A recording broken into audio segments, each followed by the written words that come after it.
Hay un debate que se está dando en la cultura web en los últimos meses, yo diría en el último año y medio, que está vinculado a la manera de crear comunidades. Ya vamos a profundizar un poquito en eso, pero para eso lo hemos invitado a Agus Trete, creador de comunidades, podríamos decir, del mundo del diseño en un sentido amplio. También, bueno, tiene su gran comunidad con su newsletter, que recomiendo mucho. Y que podríamos denominar a este debate que yo decía es la manera en la que se está perdiendo el seguidor o el suscriptor, si en el caso de YouTube, por un tipo de consumo mucho más fragmentario. Ya vamos a profundizar en eso, pero Sí.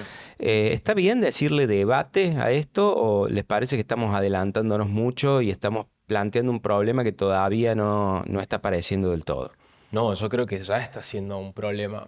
Quizás, no sé, tengo momentos en donde pienso que problema es como una palabra demasiado amplia. Sí, lo interpretaría más como un cambio que, que trae su conflicto y que trae como que, sobre todo en el ecosistema de los creadores de contenido, ya está siendo muy tangible la forma en que estos cambios del algoritmo y las redes sociales, fundamentalmente a partir del 2020, ya vamos a Ujú. hablar más a fondo sobre eso, pero sí se nota y es muy tangible ya cómo eso está cambiando en la Ujú. creación de comunidades y en la forma en que creadores están construyendo su audiencia en redes sociales. Ujú.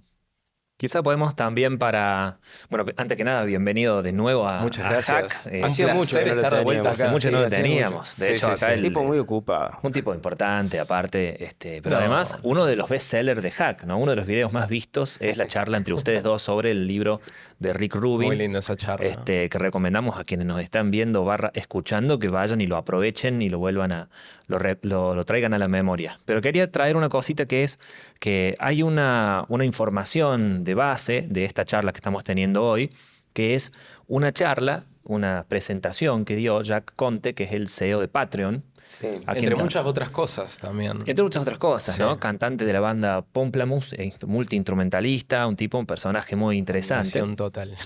En donde en el festival South by Southwest, que es un festival de cine, diseño, tecnología, ¿no? Que se hace en Austin, ¿no? En En Austin, Austin, Texas, sí. En Texas, él, bueno, en ese video que vamos a linkear también en la descripción, él habla sobre la muerte del seguidor, ¿no? Cómo en los albores de la internet más social, desde MySpace en adelante, los creadores de contenido, particularmente los músicos como él, armaban unas comunidades siguiendo la lógica de que los fans van a poder ser seguidores de la gente que les gusta y ahí consumir, bueno, todo lo que van creando, van a poder también comprar merchandising, ¿no? Acercarse al artista y cómo los cambios de la organización tecnológica de las redes sociales ahora han dado lugar a otra cosa. Uno ya no ve tanto contenido de la gente que sigue, sino más bien recomendaciones generales de contenidos donde el rey no es, o el centro no es el usuario que vos seguís, sino temas que son sorprendentes, interesantes, graciosos, como el algoritmo de TikTok, ¿no? Hace tan buen algoritmo. Uno no ve las cosas que uno sigue o los amigos que uno sigue, sino que está estructurado alrededor de temas y de la viralidad de las cosas y de una rapidez también. Todo lo cual conspira contra esta idea de una comunidad real, ¿no? Que él un poco románticamente la recuerda y la pide, ¿no? Entonces quería agregar esa Sí. base. Y algo que también él dice en esa conferencia es que él es como establece el punto de inicio de esta crisis. A ver, Agus, vos que por ahí lo tenés un poco más fresco. Más o menos en el 2010, cuando Facebook establece esta idea de ranking, en el que te siguen apareciendo en el feed las personas que vos seguís, pero posteos mediados o calificados a partir del engagement. Entonces, ahí es como que hay un quiebre. Ya no es únicamente un feed cronológico, porque lo que quieren hacer ellos es que vos prestes atención a aquellos que, no sé, tienen mayores interacciones. Eso está muy vinculado con lo polémico del tuit o lo llamativo, bueno, no del tuit, perdón, del posteo, que es una lógica que se exacerbó con TikTok, pero que hoy está presente en todas las redes sociales grandes, ¿no? Todas, sí. Instagram, bueno, X ahora con estos últimos cambios. Sí, lo más interesante de la charla esta de Jack, que comparten en Side by Southwest, es que le hace una cronología de cómo fueron las redes sociales desde sus inicios, e incluso se va un poco más atrás de cómo fue el Internet en sus inicios.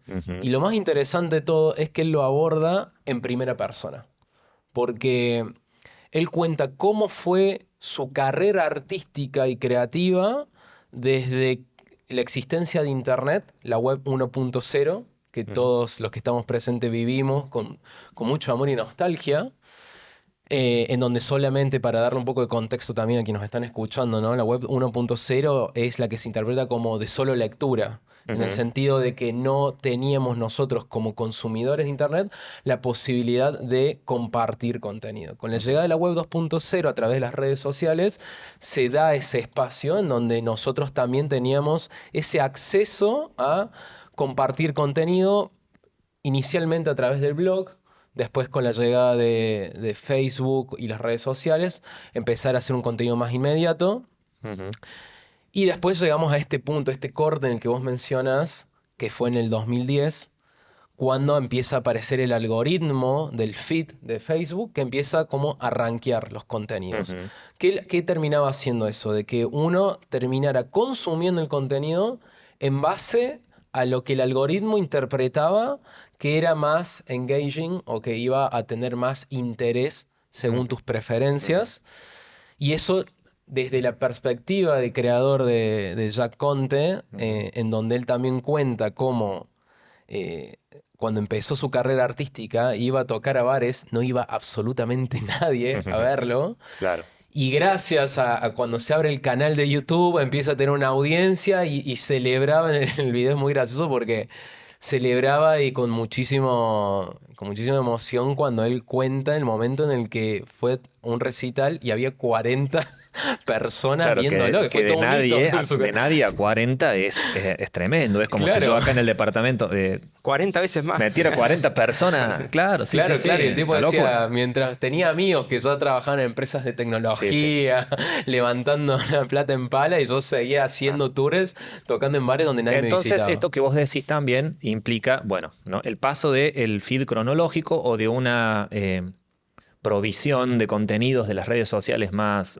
directa a una selección algorítmica, un criterio editorial, ¿no? Basado en lo que decíamos recién, el engagement o la interactividad, podemos decir. ¿Cómo podemos traducir engagement? Sí, interactividad, Sí, lo que más atención genera, lo que hace que Exacto. vos respondas. Exacto, Y eso que vos genera, interactúes con ese contenido. claro, eso genera un incentivo para la empresa. interacción sería mejor. Claro, interacción. Claro. De manera que a la empresa le conviene, digamos, jerarquizar más aquellas cosas que generan más interacción, y al creador de contenido, al artista, por su parte, le genera un incentivo también de hacer cosas que generen más interacción. Entonces ahí Claro. empieza ya a aparecer la primera tensión, que es la fidelidad al arte que viene haciendo el creador de contenido, o por ahora lo planteamos como una dicotomía. Hay algunos que dicen que se puede superponer, ¿no? El incentivo de hacer el arte puro que vos querés hacer, ser fiel a vos mismo, o hacer algo que le guste más al algoritmo y no necesariamente tanto a tu comunidad o a vos mismo como artista, de manera de generar más atención, más llegada. Entonces, ¿qué hago? ¿Hago para vender o hago para algo que me refleje a mí y que realmente sea lo que yo quiero? Claro, eso fue como el primer acercamiento de las redes sociales a funcionar como curadores de contenido, ¿no? En donde inicialmente esos curadores eran las comunidades. Los mismos creadores de comunidades, a través de su audiencia, eran los que curaban. Y seguramente los que estamos acá presentes recordamos esa época, para mí, dorada de Internet, cuando existían los foros y era el auge de los foros, Tal ese cual. punto de encuentro, ¿no? Lo que hoy Donde- se queda un poquito en Reddit, quizás, esa onda, ¿no? Claro. Sí, Sí, y algo que yo quería agregar, quizás me estoy adelantando, pero no me quiero olvidar también, porque quiero que nos concentremos en hablar en comunidades y de qué manera esa comunidad retroalimenta, ¿no? Y por tal cual. retroalimentación me refiero a, hasta el momento estamos hablando de los creadores de contenido, pero ¿qué pasa con ese que está del otro lado? ¿No? El Es consumidor. decir, este cambio de algoritmo también lo perjudica, porque es evidente que a los creadores de contenido sí, les está creando esta crisis de identidad, como bien decías vos, Javi, de o persigo el algoritmo o intento seguir siendo fiel a mí mismo. Entonces, esa sería como una pregunta que dejo abierta para ustedes dos. Y el otro es que me gustaría que discutamos, me parece excelente el disparador de Conte, pero no nos olvidemos que él está hablando desde la industria estadounidense, que es muy distinta, los incentivos son muy diferentes a los latinoamericanos, ¿viste? ¿En qué sentido? En la cantidad en las posibilidades de poder de vivir de eso. Es decir, yo no la tengo tan fresca a la charla, pero él hablaba de que, bueno, ¿viste esta idea? Creo que era de Kevin Kelly, de que con los 1000 fans verdaderos podías vivir. Yo no sé si eso aplica en Latinoamérica, o al menos en un país como el nuestro. De hecho, tengo entendido, nos sabrán corregir quiénes Vamos a aplicar aquella máxima, ¿no? De que la mejor manera de conseguir información en Internet, no es decir la información correcta, sino no hacer la pregunta. Es la ley de Cunningham. La mejor manera de obtener la información en Internet no es hacer la pregunta, sino decir algo incorrecto para que te corrijan. Ahí va. Porque la gente no responde si le preguntas, pero si decís algo que está incorrecto, saltan te al va a ir toque. a hacer el check. Entonces, dicho eso, nos sabrán corregir los miembros de nuestra audiencia. Tengo entendido que YouTube paga menos por reproducción en Argentina que en Estados Unidos, por ejemplo. Ni hablar de, quizá operan cuestiones cambiarias, todo eso, pero esto te indica también, ¿no?, las grandes diferencias de poder vivir de YouTube, ¿no? Los que viven de YouTube en Estados Unidos hacen buen dinero, mucho dinero. En Argentina yo no sé si será para tanto. Claro. No. Bueno, eso es un punto. Y bueno, y después el otro es esta idea. A juicio de ustedes, ¿el consumidor, la comunidad también está afectada por esta situación? A ver, si lo analizamos desde un punto de vista macro, o sea, siendo generalistas en esto, para mí el clarísimo ejemplo, o al menos de la forma en la que yo lo experimento, es con la música. Nos estamos alejando de las redes sociales. Pero a mí me cuesta mucho no conectarlo con mi época adolescente, cuando Spotify no existía o al menos no había llegado a Latinoamérica. Y yo tenía la costumbre me recomendaban una banda o conocí una banda a través de un foro, descargar su disco, estudiarlo, pero era siempre un trabajo de curaduría lo que hacía con la música que yo consumía. Ese trabajo lo hacías vos. Lo hacía yo. Eso ya no existe en mi vida hoy. Hoy lo que escucho es lo que me sugiere YouTube o lo que encuentro en Spotify, y lo que algún que otro amigo me recomiende, así como lo que tú me recomendaste recién antes de que tengamos esta charla. Pero el momento de consumir, en mi caso, es lo que me sugiere el algoritmo. Claro. Y eso creo que tranquilamente se extrapola a los consumos culturales, entretenimiento, cualquier cosa que hoy veamos en redes sociales. Y una cosa que me parece interesante también para que toquemos, si les interesa, es cómo a la siguiente generación, a la nuestra, Internet, la concepción de Internet se resume en redes sociales. Claro. Hoy lo que es Internet para los centennials y las centennials son las redes sociales, YouTube, Spotify. No es la Internet. No es como un sitio web, un foro, un chat. Eso ya no existe. Claro. Ya no hay casa propia. No hay casa propia. Vivimos todos en el shopping. Sí. No, antes vos querías tener tu sitio, tu .com. Wow, tengo mi casa propia, ¿no? El sueño de la casa propia era el sueño del .com. Sí. Yo lo tengo. ¿Vos tenés también el tuyo? No. O nosotros tenemos. Tenemos.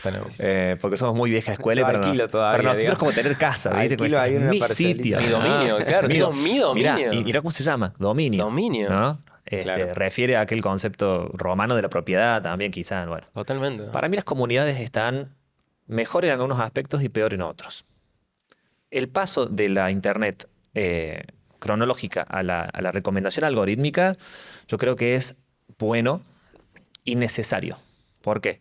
Porque con la cantidad de información que hoy en día hay dando vueltas, un feed cronológico sería un infierno.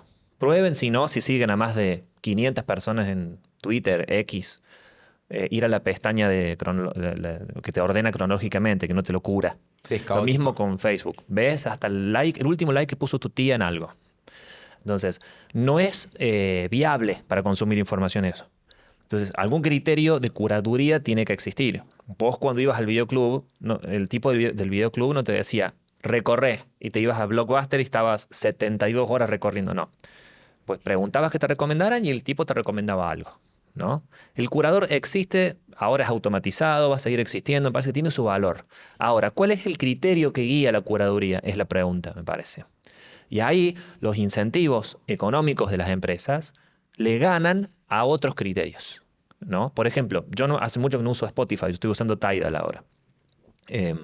Los criterios de curaduría de Spotify, mucha gente me ha dicho, y lo he escuchado, o era común escuchar hace un tiempo al menos, que la gente descubría cosas nuevas con Spotify. Yo tengo un amigo de la casa, Nicolás Chacana, siempre suele decir, ese lo escuché porque me lo recomendó el algoritmo de Spotify. Y tipo empezó a encontrar música nueva, distinta a otros países, interesante.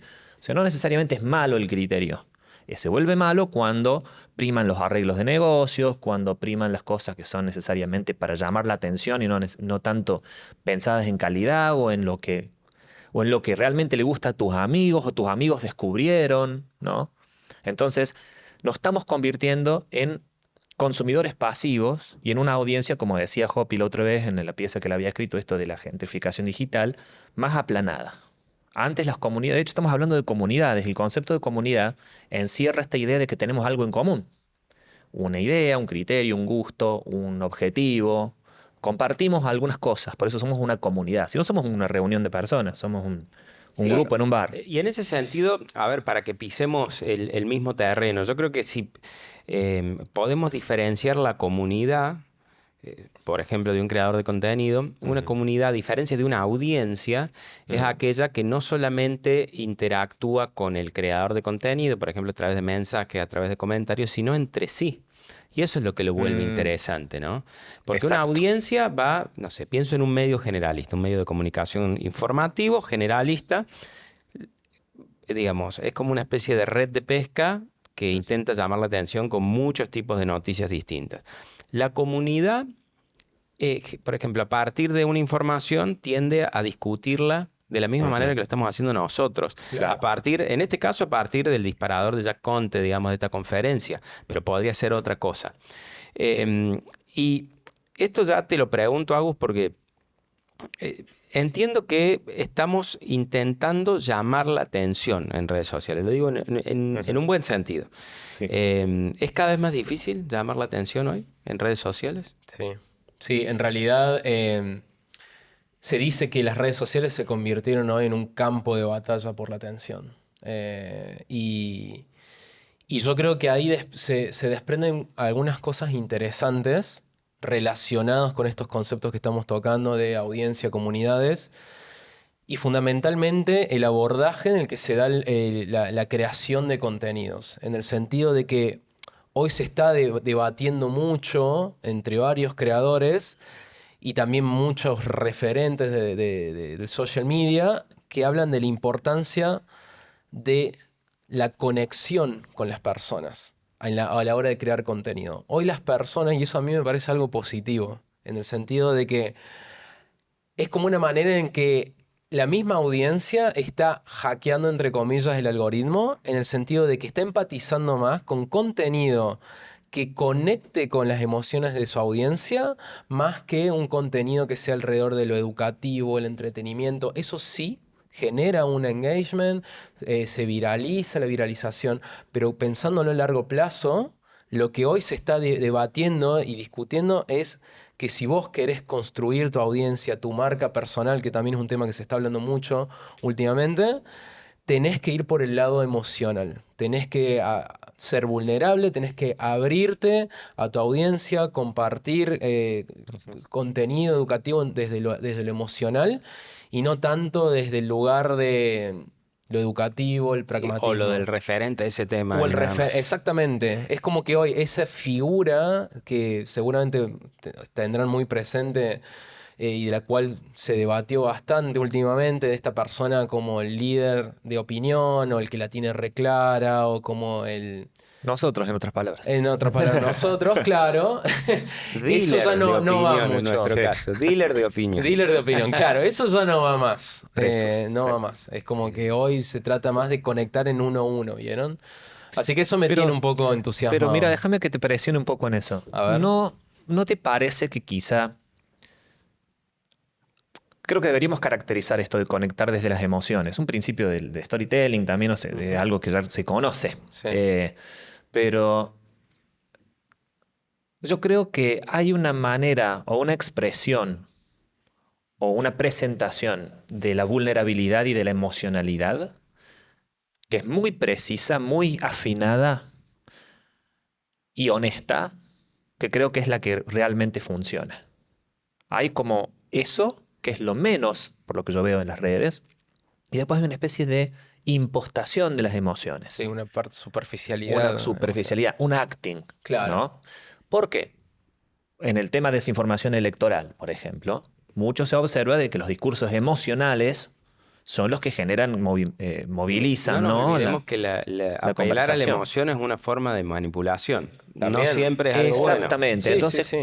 ¿cuál piensan que es la diferencia entre la emocionalidad como manipulación para que justamente me comentes, me digas, me des plata, pedís plata para algo, lo que fuere, o realmente una conexión humana, emocional, que muchas veces no es necesariamente explícita en la emocionalidad, sino que por ahí es más sutil, más correcta, más circunspecta? No sé si me explico, pero yo veo ahí la diferencia. Hay como dos niveles de emocionalidad, uno más superficial y uno más profundo. Pero que ustedes, ¿cómo ven eso, esa diferencia de la demagogia emocional versus el contenido No, emocional verdadero? está bien llamarlo así. Mira, yo creo que, por un lado, concuerdo con Agus, y esto lo hablamos en una charla que tuvimos este año, que vos me remarcabas esta idea de la importancia que está teniendo en la actualidad la marca personal. Sí.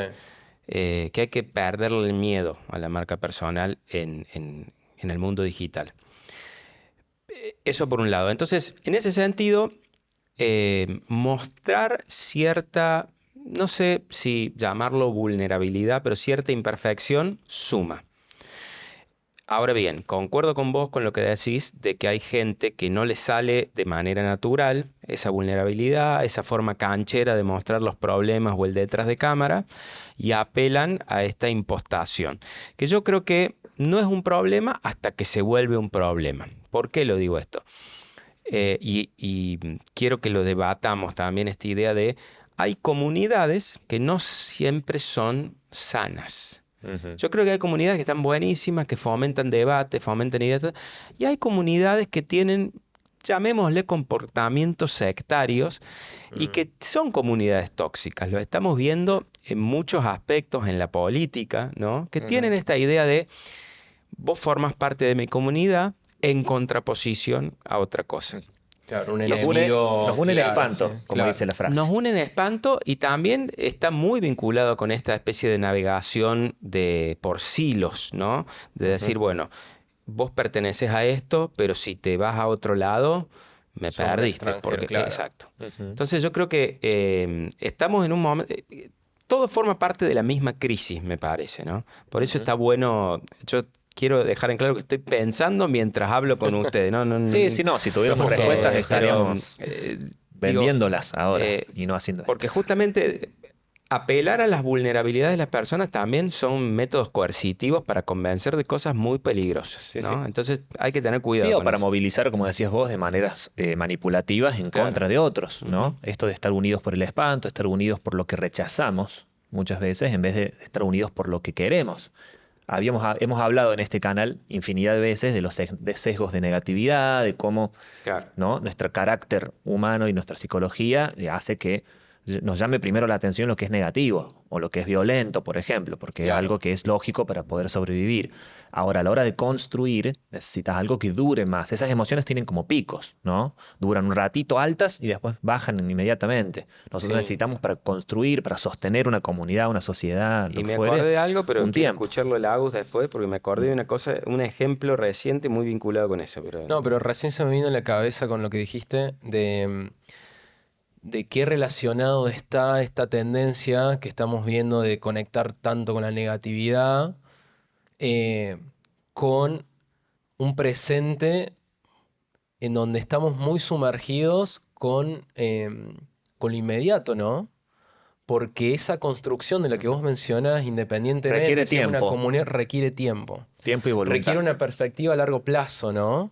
Requiere algo de ir nutriéndolo de a gotitas para que pueda tener sus frutos en un periodo largo, mientras que lo destructivo es algo que lo ves inmediatamente, Claro, ¿no? y da una enojo. satisfacción inmediata, ¿no? Es como decir, voy a empezar a comer bien o voy a pedir delivery todos los días, ¿no? Exacto. Me saca el hambre, es más rico porque tiene más grasa, más azúcar, lo que fuera, entonces me siento saciado, pero inmediatamente estoy desnutrido, me siento mal, hay Claro. algo que no A cierra y largo no sé qué plazo es. me destruye. Claro, Exacto. pero cocinar y poder comer bien requiere recursos materiales, tiempo, ¿m? Sí. Y una voluntad, me animo a decir una educación o tener acceso al menos a saber que esa opción existe. Muchas veces hay gente que ni siquiera sabe, Sí. ¿no? Facebook es Internet, esto que decías vos. ¿Sabías que Internet es mucho más? No hay gente que no sabe.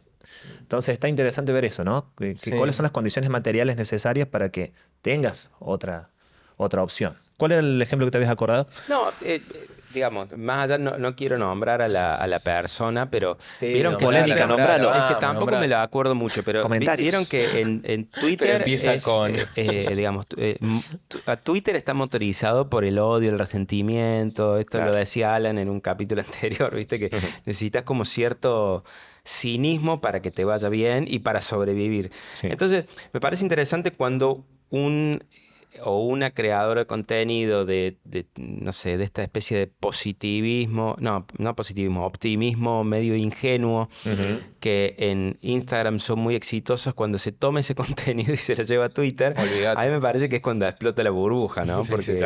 lo destrozan. Pero digo, para ir cerrando y no hacerlo tan largo, creo que esto es recién el comienzo de un debate que me gustaría profundizar más en otro momento, pero me gustó mucho no sé si llamarlo simbolismo, de la idea de esto de la alimentación. Pensémoslo también en la comunidad, para que tenga cierta solidez, probablemente tenga un crecimiento más lento, como ocurre con los árboles, con las plantas. Cuando vos querés crecer de manera más artificial, va a crecer seguramente, pero no va a tener la fortaleza, no va a tener raíces tan establecidas. Probablemente, o sea, no fume nada antes de... digo, Hay una pero va planta a tener atrás como... tuyo, va a no sé tener qué tiene. raíces menos sólidas, Ujú. entonces es más proclive a caerse. Ujú. Creo que las comunidades, por más de que sean pequeñas, lo importante es que sean sólidas, que no, digamos, que esa gente que te sigue no esté guiada pura y exclusivamente por lo inmediato, por la atención, por el algoritmo, llamémosle como quieran. Sí, perdón, no me quiero extender mucho porque sé que tenemos que cortar esto, pero sí me parece Sin apuro, interesante sin apuro. cerrarlo con quizás una idea que se me venía en la cabeza con todo esto que venimos conversando, eh, de también entender que las comunidades se solidifican y también la audiencia que forma parte de lo que entendés por comunidad se integra a través de qué es lo que vos le estás dando en términos de contenido y de riqueza de contenido. Y prometo que tampoco fumé nada con esto, pero está muy como muy en boca esta idea de que vos no sos dueño de tus seguidores, como que Instagram el día de mañana si se desenchufa, todo ese laburo que hiciste, tus seguidores Claro, desaparecen. no los tenés garantizados. Exactamente, Eso, sí, sí. entonces lo que se habla mucho es sacarlos de ahí. Inmediatamente, que una persona que te empieza a seguir, si podés, sácala de ahí. Ujú. La podés sacar de diferentes maneras, la que yo encontré que mejor me funciona a través del newsletter. Ujú. Pero ahí pasa algo interesante también, que tiene que ver con esta construcción de comunidad, y por eso creo que el newsletter como concepto y herramienta es muy sólido para construir una audiencia, una comunidad. ¿Por qué? Porque uno se expone más a través de la escritura, el contenido que comparte es más extenso, se Ujú. desarrolla más. ¿Qué persona que no le interesa para nada lo que tenés para compartir se va a detener a leerte 3, Ujú. 5 minutos Claro. lo que tenés para decir, ¿no? Ujú. Entonces, esa persona que se toma un tiempo, oye, yo tengo el newsletter que, bueno, vos habías mencionado, lo publico todos los jueves. Ujú. ¿Cómo accedemos Y a él también? Recordanos. se llama Bitácora, está en Substack, que es una plataforma de newsletter. La pueden buscar así, bitácora.substack. Ujú. Todos los jueves publico yo mi correo. Y a los 5 minutos, un amigo me escribe, me dice, che, me encantó lo que compartiste hoy. Claro. Me detuve a tomar un café porque tenía que cerrar unas cosas y aproveché para leerte. Ujú. Muy lindo, me encantó, gracias. Y es ese momento, ¿no? Como detenerse a leerte o a consumirte, Ujú. en total contraposición con las redes sociales y la cultura del swipe que hoy Claro. está tan presente, ¿no? Bueno, nosotros también tenemos nuestra pequeña comunidad de la de Hack, quizá. Me gusta esta idea de cerrar también pensando qué hacemos nosotros para saciar esa necesidad humana de comunidad. Claro. En nuestro espacio acá en Hack, en el canal, usualmente tenemos un grupito interno con los productores principales del canal y leemos todos los comentarios y nos los compartimos en el grupo. Entonces es un momento de alegría para nosotros ver que gente nos cuenta, mirá, me hicieron acordar de cuando yo iba al videoclub y hacía tal y cual cosa, Claro. o de música. Me acuerdo cuando en el de Nirvana, por ejemplo, cuando me grabé por primera vez un cassette, no sé qué, esa persona realmente nos cuenta una historia, nos da como una fotito de una situación humana que a nosotros nos llena de alegría. Ha habido algún otro comentario hater o medio desubicado que son inmediatamente arrojados a un pozo de silencio. Porque creo que también hay que No, tener hay un que criterio. presentarlos así. No, hay que tener un criterio, hay que tener un Ok. criterio de tolerancia. Nosotros toleramos inclusive las diferencias fuertes con nosotros, pero ya cuando es aquello que Popper decía de la paradoja de la tolerancia. ¿No? claro. No se puede tolerar al intolerante. Se puede tolerar todo menos la intolerancia. Porque Claro. si ese gana, ya no se puede discutir de nada. Entonces va por ese lado la cosa. Trataremos también, quizá una idea que yo tengo, que estoy jodiendo hace rato, es de tratar de transformar a la comunidad de Hack en algo quizá presencial algún día, Es que es el juntarse. siguiente paso, claro. Sería interesante ver qué pasa por ese lado, ¿no? Sí. Qué amigos y amigas nuevos nos podemos hacer. Efectivamente, como dijo, no recuerdo quién, pero tiene una frase que va muy a cuento de esto, como para cerrar, todo con moderación, incluso la moderación. Así es. Me encantó.